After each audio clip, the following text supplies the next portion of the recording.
আসসালামু আলাইকুম। সবাই কেমন আছেন? আশা করি সবাই ভালো আছেন। এই তো চলে আসলাম নতুন একটি ব্লগে।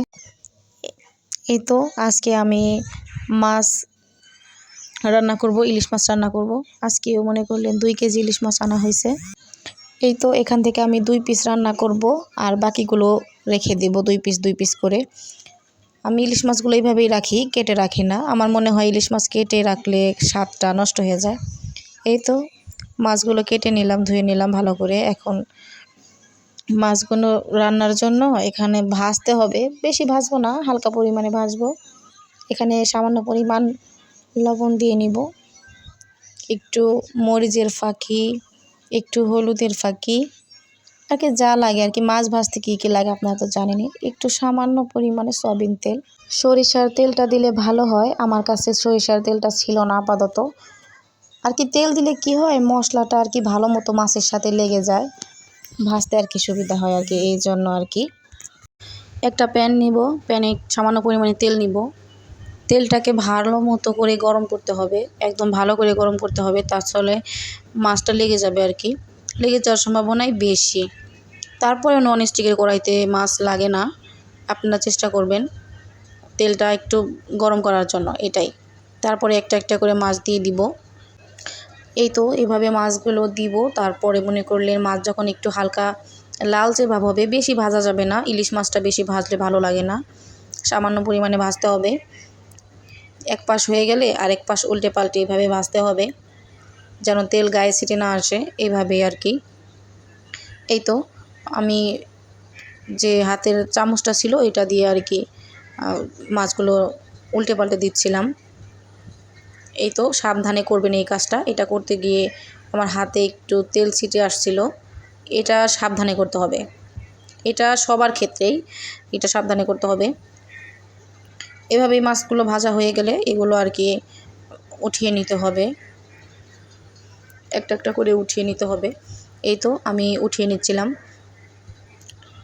আপনারা কে কে আমার মতো নতুন ইউটিউবে জয়েন হয়েছেন বলবেন।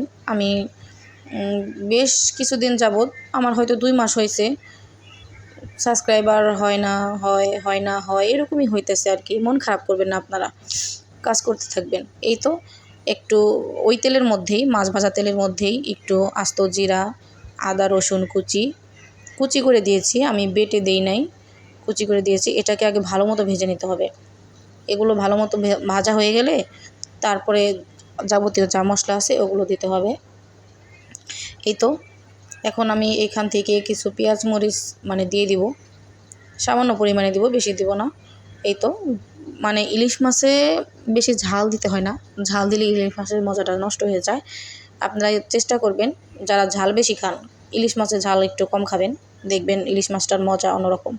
এই তো সামান্য পরিমাণে একটু লবণ দিয়ে দিব, পরিমাণ মতো, যতটুকু আপনি খান ওইভাবে দিবেন, সমস্যা নাই। এখন এই পেঁয়াজ মরিচটাকে ভালো মতো ভাজতে হবে এই লবণ দিয়ে। লবণটা দেওয়ার উদ্দেশ্য ছিল যাতে ভালো করে ভাজা যায় আর কি। এই তো এখন কেটে রাখা সবজিগুলো দিয়ে দিব।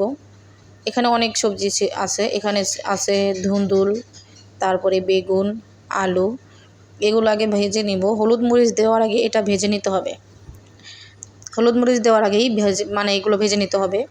তারপরে যখন একটু সামান্য হয়ে যাবে, ভাজা হয়ে যাবে, তখন আর কি হলুদ মরিচ ফাঁকি যা যা লাগে আর কি, আপনারা যেভাবে রান্না করেন আর কি ওইভাবেই সামান্য মশলা দিয়ে। ইলিশ মাছে আসলে মশলা বেশি দিলে মজা লাগে না জিনিসটা, এটাই। এই তো এভাবে নাড়াচাড়া করে আমি শেষ দেব।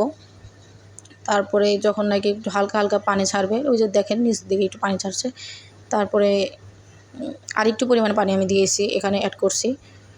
বেশি পানি এখানে ইউজ করব না, একাই মনে করলেন অল্প অল্প পানি দিয়ে এটাকে রান্না করব। তারপরে একটু পানি দিছিলাম এখানে সেদ্ধ হওয়ার জন্য, আলুটা তো সেদ্ধ হতে হবে তাই না।